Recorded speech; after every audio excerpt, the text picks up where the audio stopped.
Greetings, intrepid system failure listeners. Nate here with your weekly essay read, this one entitled The Holy Grails, and subtitled Of Femininity, Class Struggle, and Magical Cups. But first, a little preamble. Death and rebirth are central themes of Christianity, both in its mythology, the story of Jesus is about coming back from the dead, and in its actual history. Christianity resurrected dead and dying older traditions and carried them forward into the Middle Ages and beyond. Three major examples, all readily allegorized by death and rebirth, are debt forgiveness, astronomical cycles, and ego death. These are the three main layers of Christian source material. The experience of ego death suggests that the physical world is an illusion, an insight that is the basis of magic in the historic sense. Political authority stops people from having this experience because it threatens an economic order in which the poor make money on behalf of the rich. The poor won't reliably show up to work if they discover that work is an illusion. Early Christians presented a magical challenge to Roman authorities by appealing directly to the economically disadvantaged and emphasizing long-term economic sustainability with references to astronomical cycles and debt forgiveness. Magic is the perennial foil to power, as we will see again in the Renaissance. This essay in one sentence. Multiple mystery religions incorporated the Holy Grail into their worship. This became the symbol we recognize today, which stands not only for ego death and femininity, but also for the struggle of the poor against the rich that defined Roman society. And now, without further ado, here's the Holy Grails of femininity, class struggle, and magical cups. Class struggle. The decades just before the birth of Jesus were a time of civil war, during which class struggle ripped Roman society apart. The chaos was so complete that only an autocrat with supreme power could hope to end the fighting. An exhausted Roman Republic finally accepted the rule of emperors and became the Roman Empire just 27 years before the birth of Christ. The emperors used their unprecedented power to hold Roman society together, but rarely to correct its grotesque wealth inequality. By advocating for the poor and the periodic debt forgiveness commanded in Jewish scripture, Christianity rapidly rose in popularity within the newly minted empire. Early Christians augmented the popularity of their new faith by reviving the familiar symbols of the old Dionysian cult. These symbols referenced the countercultural movement quashed by the Senate 2 centuries before, during the Republican period. Dionysian symbology, like turning water into wine, told potential converts that Christianity opposed the cruel economic hierarchy of Rome's imperial period, just as Dionysus had once opposed the economic status quo during the Republican period. Centuries before he became popular with the Romans, Dionysus originated in Greece after an existential debt crisis. Solon of Athens ultimately resolved that crisis with broad debt cancellation. As Michael Hudson notes in his 2018 book, And Forgive Them Their Debts, quote, Solon's successors, the Pisistratids, sponsored social reforms as secular leaders, building up the Dionysus festival and Homeric recitations as counterweights to the Eleusinian religion controlled by the old aristocratic families. the Holy Grails. Dr. Hudson refers to the Eleusinian religion, which means the cult of Demeter as practiced at Eleusis, near Athens. The religions of Demeter, Dionysus, and Jesus all have their roots in the eternal class struggle between rich and poor. Fascinatingly, all three religions also share a common focus on ceremonial chalices. The Kykion of Demeter, the classic Cantharos cup of Dionysus, and the Holy Grail of Christ are all variations on the same magical cup theme. The title card of this essay shows each figure holding their respective grails.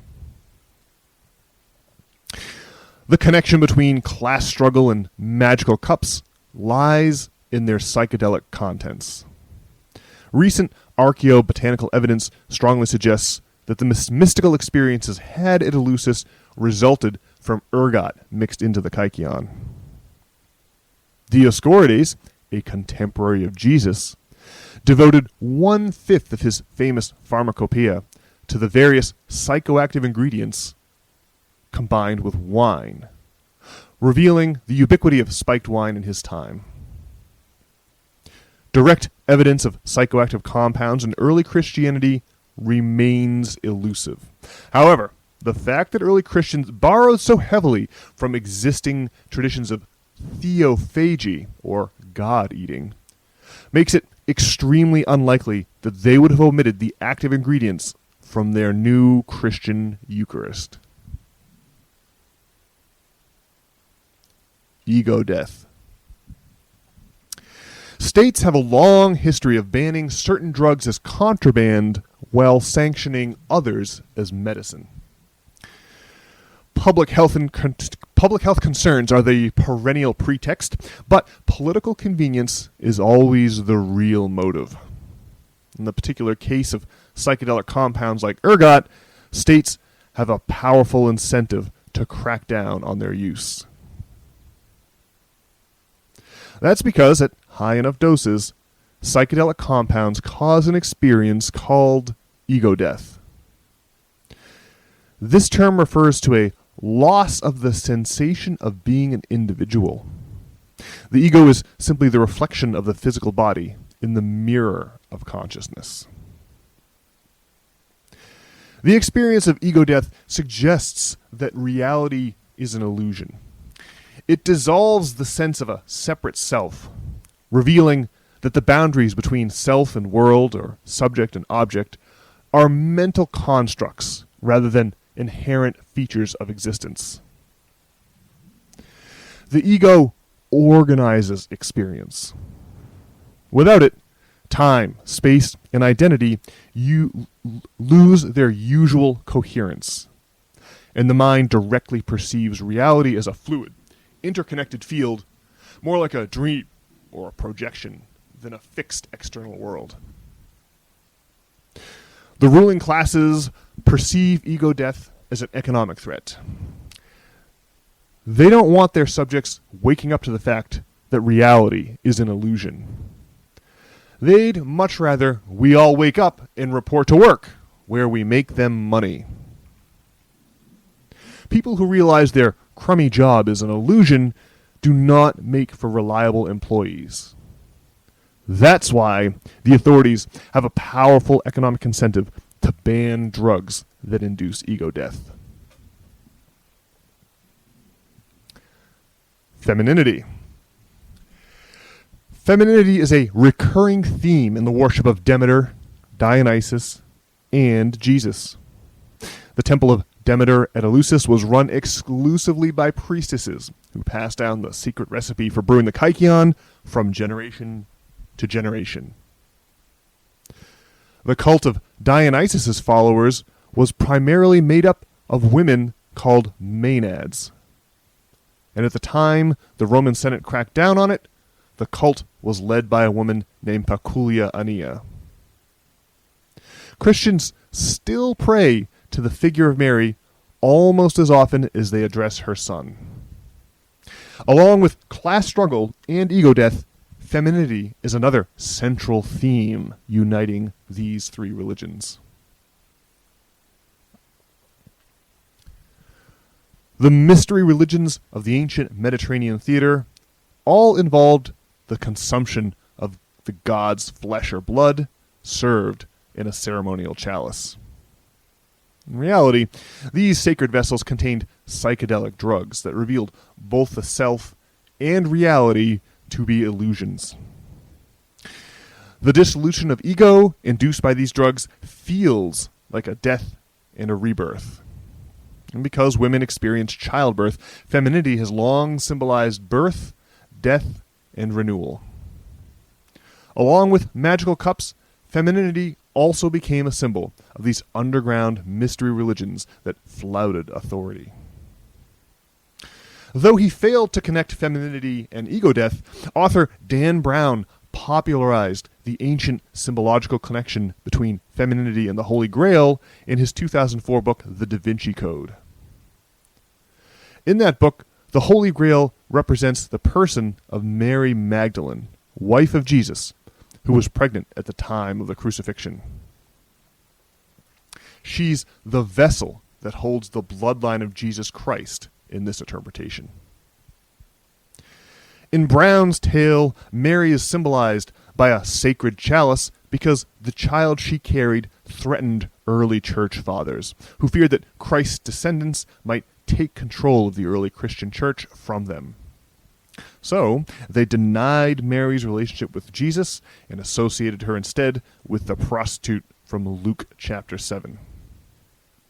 Fearing her safety, Mary's supporters snuck her out of Palestine and into hiding in France, where, according to the Da Vinci Code, they kept her secret by symbolizing her existence with the Holy Grail. Both Christianity and Dionysus worship have been illegal underground cults at times in their history. The goings-on at Eleusis were kept secret. Spilling the secret of the Kykion was punishable by death. Dan Brown's conception of the Holy Grail as an anti-authoritarian symbol matches the real underground histories of the worship of Demeter, Dionysus, and Jesus. In reality, the sacred chalices common to all three religions symbolize ego-dissolving drugs and rejection of authority in the context of a class struggle between rich and poor. Alrighty, folks. Well, that's it for this week's audio essay. If you'd like to read this essay or view the title card mentioned in it, you can do that over at systemfailure.org. There you can also enter in your email address and sign up to receive these essays in your email inbox every week on Monday morning. Next week's essay will explore the magical origins of Christianity, so subscribe now so you don't miss out. Okay, well, if you want to get in contact with me or Brian, folks, you can also accomplish that feat over at systemfailure.org. We hope to see you all online this week, and we will be back next week with a regularly scheduled edition of the System Failure Podcast with Brian, also on Monday. We'll see you all then, folks. Have a good one.